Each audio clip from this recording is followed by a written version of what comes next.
अब इस राउंड में हम इनक्रेडिबल हल्क की बात करने वाले हैं, ना कि प्रोफेसर हल्क की। इनक्रेडिबल हल्क एमसीयू के फिजिकली स्ट्रॉन्गेस्ट सुपर हीरो में से एक है, जो लेवाइथन और फेनरिस जैसे बींग्स को नॉकआउट कर चुका है। हल्क का ये वाला वर्जन काफी ज्यादा एग्रेसिव था। थॉर इस वर्जन से 2 बार फाइट कर चुका है, सबसे पहले 2012 में। इस समय पर हल्क ने अपने पंच से थॉर का खून निकाल दिया था, लेकिन इनकी फाइट का कोई आउटकम नहीं निकला। हम बोल सकते हैं ये मैच टाई हो गई थी। बाद में 2018 में सकार प्लैनेट पर थॉर और हल्क फिर से एक दूसरे के सामने आए, लेकिन इस टाइम हल्क के पंचेस का थॉर पर कोई खास असर नहीं हो रहा था। और जब थॉर ने अपनी पावर्स को अनलॉक किया, तब वो हल्क या उससे ज्यादा पावरफुल बन गया था। ये मैच और कुछ मिनट्स चलती तो हमें पता चल जाता कि इन दोनों में से कौन ज्यादा पावरफुल है, लेकिन ग्रैंड मास्टर ने ऐसा नहीं होने दिया। अब अगर बात करें एंड गेम के थॉर की, तो वो थोड़ा मेंटली और फिजिकली वीक था, लेकिन इसका मतलब ये नहीं है कि वो बहुत ज्यादा कमजोर हो चुका है। जब थैनोस ने एवेंजर्स हेडक्वार्टर्स पर अटैक किया, तब सारे एवेंजर्स की बैंड बज गई थी, लेकिन ब्रो थॉर अकेला था जो अपनी जगह पर आराम से खड़ा होकर थैनोस को घूर रहा था। और थॉर अपने शेप में ना होते हुए भी थैनोस को काफी हद तक बराबरी की टक्कर दे रहा था। इस सीन में थैनोस अपने बॉडी का पूरा वेट थॉर पर डाल रहा था, और यहाँ पर ग्रेविटी फोर्स भी थॉर के अगेंस्ट थी, लेकिन तब भी थॉर काफी हद तक स्टॉर्म ब्रेकर को रोके हुए था। 5 साल डिप्रेशन की वजह से थॉर थोड़ा स्लो हो गया, लेकिन वो भी एक गॉड ऑफ थंडर है। और सबसे इम्पोर्टेंट बात, उसके पास स्टॉर्म ब्रेकर और म्यूनियर जैसे पावरफुल वेपन्स है। स्टॉर्म ब्रेकर ने थैनोस की बॉडी को चीर दिया था, तो हल्क की बॉडी को कट करना कोई बड़ी बात नहीं है। और हम पहले भी देख चुके हैं कि म्यूनियर के सामने हल्क की नहीं चलती है, इसलिए थॉर अपने वेपन्स को एग्रेसिव होकर अगर चलाना शुरू कर दे तो हल्क हार जाएगा। रैग्नारोक में थॉर के पास कोई वेपन नहीं था, फिर भी थॉर हल्क को कूट रहा था। तो सोचो अगर हल्क के सामने एसगार्ड के सबसे 2 पावरफुल वेपन्स आ जाए, तो हल्क अपने आप को कैसे बचाएगा। और इसलिए हल्क और एंड गेम थॉर के बैटल में एंड गेम वाला थॉर विनर बन जाता है। सेकंड क्वेश्चन, हेला वर्सेस ओडिन। अब ओडिन एसगार्ड का राजा है और हेला ओडिन के पहली संतान। हेला और ओडिन ने हजारों साल पहले 9 रियलम्स को कॉन्कर किया और शायद बिलियन या ट्रिलियंस लोगों की जान ली। इनके फीट्स की बात करें तो ओडिन फ्रोस्टलैंड को मार चुका है और सैटर्न के सबसे पावरफुल फॉर्म को बीट कर चुका है। वहीं दूसरी तरफ हेला ने वैल्करीज और एसगार्डियन सेना को मार दिया। थॉर और वैल्करी एसगार्ड के बेस्ट फाइटर्स है, लेकिन वो भी हेला के सामने हार गए। अब अगर ओडिन और हेला एक दूसरे के साथ फाइट करते हैं, तो हैंड टू हैंड बैटल में ओडिन हेला को बीट कर सकता है, क्योंकि एक स्काई फादर अपने बच्चों से फिजिकली काफी ज्यादा पावरफुल होता है। फिर चाहे वो ओडिन और हेला हो या फिर जियोस और एरिस, एक एसगार्डियन जितना ओल्ड होता है फिजिकली और मेंटली, वो उतना ही पावरफुल बन जाता है। और हेला से ज्यादा ओडिन के पास फाइट एक्सपीरियंस है, इसलिए ओडिन के पास एक एडवांटेज होगा।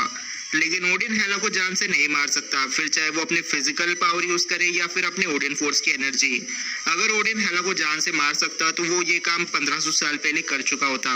लेकिन जब हेला ने ओडिन को मारने की कोशिश की, तब उसने अपनी लाइफ फोर्स एनर्जी का यूज करके हेला को डायमेंशन में कैद कर दिया। और यही एक रास्ता था, क्योंकि हेला वर्चुअल इमॉर्टल है। जब तक एसगार्ड है वो जिंदा रहेगी। ओडिन के पास हेला को बीट करने के सिर्फ 2 रास्ते हैं। फर्स्ट, एसगार्ड को डिस्ट्रॉय करके हेला को वीक कर दे, जिसके बाद चांसेस बढ़ जाएंगे कि हेला कमजोर हो जाए। अगर वो कमजोर होती है तो उसे मारा जा सकता है। या फिर सेकंड ऑप्शन है, ओडिन रैग्नारोक साइकिल शुरू कर दे, जिसके बाद सर्टर आएगा और एसगार्ड को डिस्ट्रॉय करके हेला को मार देगा। अब मानो या ना मानो, हेला को अगर जान से मारना है तो एसगार्ड का एग्जिस्टेंस खत्म करना ही पड़ेगा। अगर ओडिन ऐसा कर देता है तो वो हेला को मार सकता है, वरना हेला ओडिन को मार देगी, क्योंकि इनके पावर लेवल में ज्यादा डिफरेंस नहीं है। और अगर है भी तो हमने ओडिन की ट्रू पावर ऑन स्क्रीन नहीं देखी है। लेकिन ओडिन के पास अपनी ओडिन फोर्स है और उसको ब्लैक मैजिक करना आता है, इसलिए 10 में से 8 बार ओडिन हेला को फाइट में बीट कर सकता है। Third question, mark 85 armour versus Hulk buster 2.0। अब सबसे पहले बात करते हैं हल्क बस्टर वर्जन 2 की। तो ये आर्मर पुराने वाले हल्क बस्टर का सक्सेसर था। इन्फिनिटी वॉर में हल्क बस्टर को ब्रूस बैनर यूज कर रहा था, इसलिए हमें इस आर्मर के सारे फीचर्स देखने नहीं मिले। बैनर को आर्मर चलाने का एक्सपीरियंस नहीं था, इसलिए वो उसे काफी ज्यादा प्रॉब्लम हो रही थी इसे कंट्रोल करने में। और कल ऑब्सिडियन ने तो इस आर्मर को लगभग तोड़ दिया था। और हल्क बस्टर होने के बावजूद भी यह आर्मर आउटराइडर्स और कल के सामने काफी ज्यादा स्ट्रगल कर रहा था। वही दूसरी तरफ टोनी का बना मार्क 85 है, जिसे टोनी का सबसे पावरफुल आर्मर कहा जाता है।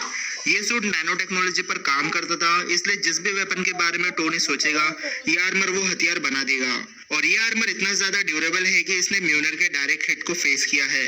अब ऑफ कोर्स इस अटैक से टोनी बेहोश हो गया था, लेकिन आर्मर सही सलामत था। ये आर्मर इन्फिनिटी स्टोन्स की पावर को कुछ मिनट्स के लिए कंट्रोल कर सकता है, और एक मैनमेड आर्मर के लिए ऐसा करना लगभग इम्पॉसिबल है। अब अगर ये दोनों आर्मर्स एक दूसरे के साथ फाइट करते हैं तो सबसे पहले तो डिपेंड करता है कि आर्मर चला कौन रहा है। अगर टोनी के पास हल्क बस्टर हो और ब्रूस बैनर के पास मार्क 85, तो बहुत ज्यादा चांसेस है कि टोनी हल्क बस्टर के साथ मार्क 85 को हरा देगा, क्योंकि टोनी को पता है कि आर्मर के साथ किस तरह फाइट की जाती है। लेकिन अगर यह आर्मर अपने ऑटो पायलट मोड पर रहते हुए फाइट करे तो मार्क 85 10 में से 8 बार हल्क बस्टर को बीट कर देगा, क्योंकि मार्क 85 के पास नैनो टेक्नोलॉजी है। इसलिए अगर ये सूट डैमेज हो जाए तो इसके नैनाइट्स उस स्पेसिफिक पार्ट को नैनो पार्टिकल से रिप्लेस कर देंगे और टेक्निकली वो पार्ट हील हो जाएगा। और दूसरी बात, मार्क 85 के पास ज्यादा फ्यूचरिस्टिक और पावरफुल वेपन है जिनका यूज करके वो हल्क बस्टर को अच्छा खासा डैमेज दे सकते हैं। इसलिए मार्क 85 हल्क बस्टर के कंपैरिजन में एक पावरफुल आर्मर है। Next question, infinity war Thanos versus end game Thanos. अब ये दोनों टेक्निकली एक ही है, इनके जन्म से लेकर 2014 तक की जर्नी सेम है, लेकिन जो चीज इन्हें एक दूसरे से अलग बनाती है वो है इनके वेपन्स। अगर हम इन दोनों के वेपन्स ले ले और तब ये एक दूसरे के साथ फाइट करते हैं तो बताना काफी मुश्किल है कि विनर कौन बनेगा, क्योंकि इन दोनों की स्ट्रेंथ सेम है, ड्यूरेबिलिटी सेम है और बैटल एक्सपीरियंस भी लगभग बराबरी पर है। एंड गेम वाले थैनोस की स्वॉर्ड ओरो मेटल से बनी है। अब ये ऑफिशियली कहीं पर नहीं लिखा है, लेकिन कुछ आर्टिकल्स और आप भी कमेंट्स में लिखते हो, इसलिए मैं बोल रहा हूँ। एंड गेम वाले थैनोस ने अपने फाइटिंग स्किल्स से ट्रिनिटी को बीट कर दिया था, थॉर को हैंड टू हैंड बैटल में बीट कर दिया और कैप्टन अमेरिका की शील्ड तोड़ दी। थैनोस काफी ज्यादा थक चुका था, लेकिन फिर भी उसने पावर स्टोन अपने हाथ में लिया और कैप्टन मार्वल को नॉकआउट कर दिया। लेकिन एंड गेम वाला थैनोस कितनी भी कोशिश कर ले, वो डबल ब्लेड स्वॉर्ड के साथ थैनोस विद इन्फिनिटी गॉन्टलेट को नहीं हरा सकता, क्योंकि इन्फिनिटी वॉर वाले थैनोस के पास 6 इन्फिनिटी स्टोन्स है। वो चाहे तो एक झटके में पूरा प्लेनेट डिस्ट्रॉय कर सकता है, सोल को मैनिपुलेट कर सकता है, टाइम को कंट्रोल कर सकता है और अगर उसकी मर्जी चले तो यूनिवर्स की रियलिटी को चेंज कर दे।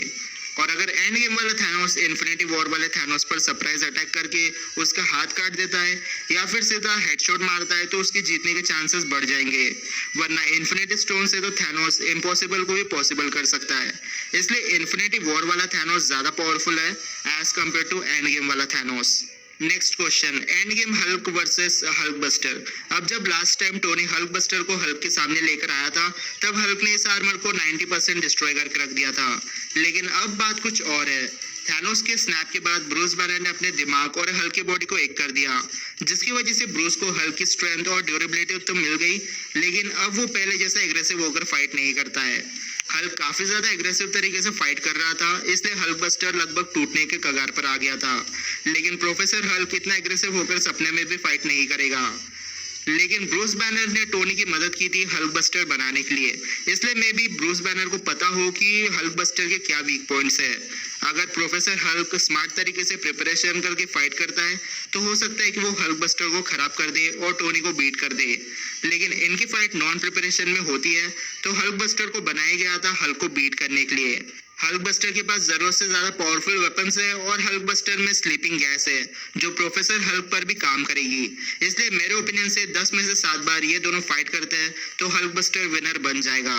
Next question, captain America versus winter soldier. अब ये दोनों सुपर सोल्जर्स है, बस फर्क इतना है कि कैप्टन अमेरिका एक परफेक्ट सुपर सोल्जर है और बकी एक सुपर सोल्जर की रिक्रिएशन है, क्योंकि स्टीव रॉजर्स को डॉक्टर अर्स्किन ने अपने असली सुपर फॉर्मूला से बनाया था और बकी को बनाते वक्त वो सुपर सोल्जर फॉर्मूला था ही नहीं। अब इन दोनों के पास सुपर ह्यूमन एबिलिटीज है, जैसे नॉर्मल इंसान के कंपैरिजन में ये काफी तेजी से भाग सकते हैं, 2-4 गोलियां खाकर जिंदा रहना और हेलीकॉप्टर जैसे मशीन को अपने हाथ में पकड़ के रखना। और बकी के पास अब वाइब्रेनियम का हाथ है जो उसे सुपर ह्यूमन लेवल की स्ट्रेंथ प्रोवाइड करता है, लेकिन फिर भी कैप्टन अमेरिका बकी से एक कदम आगे है। सबसे पहले तो कैप्टन अमेरिका थैनोस और आयरन मैन जैसों के साथ फाइट कर चुका है और ऐसा हमें बकी को करते हुए नहीं देखा है। In fact Falcon and the winter soldier में बकी एक बच्चे से पीट गया। वैसे वो सुपर सोल्जर थी, लेकिन सुपर सोल्जर अल्ट्रॉन और थैनोस जैसे पावरफुल नहीं होते हैं और कैप्टन इनसे भिड़ चुका है। इसलिए हम इनकी फाइट्स को स्टडी करें तो कैप्टन अमेरिका विनर बन जाता है। अगर कैप्टन की पावर लेवल 10 पर है तो बकी की पावर लेवल 8.5 पर होगी, क्योंकि वो परफेक्ट सुपर सोल्जर नहीं है। Final question, Ghost Rider versus Angel Rider. अब इन दोनों कैरेक्टर्स में कुछ ज्यादा डिफरेंस नहीं है, एक के फ्लेम का कलर ऑरेंज है और दूसरे का ब्लू। इनकी पावर्स भी 99% सेम है, जैसे super human strength, durability, hell fire summon करना और पेन एंड स्टेयर। अब क्वेश्चन आता है कि इन दोनों का कलर अलग क्यों है। तो जो गोस्ट राइडर है उसके होस्ट से ज़ेरातोस लिंक्ड होता है और ज़ेरातोस एक करप्टेड एंजल है, जिसकी वजह से वो जॉनी ब्लेज और ज़ेरातोस के बीच हमेशा लड़ाई होती रहती है कि गोस्ट राइडर पर किसका कंट्रोल होगा। लेकिन दूसरी तरफ एंजल राइडर के साथ ऐसा कोई सीन नहीं है। एंजल राइडर में कोई इम्प्योरिटी नहीं है और यही रीजन है जिसकी वजह से उसका कलर ब्लू होता है।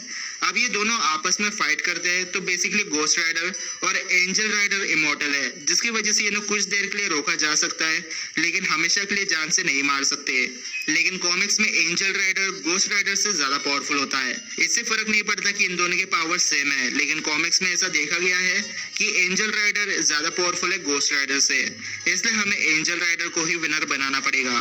तो आज के क्वेश्चन यहीं पर पूरे होते हैं, लेकिन अब आप मुझे कमेंट सेक्शन में बताओ कि आपको आज के सैंडलवुड सुपर बैटल कैसे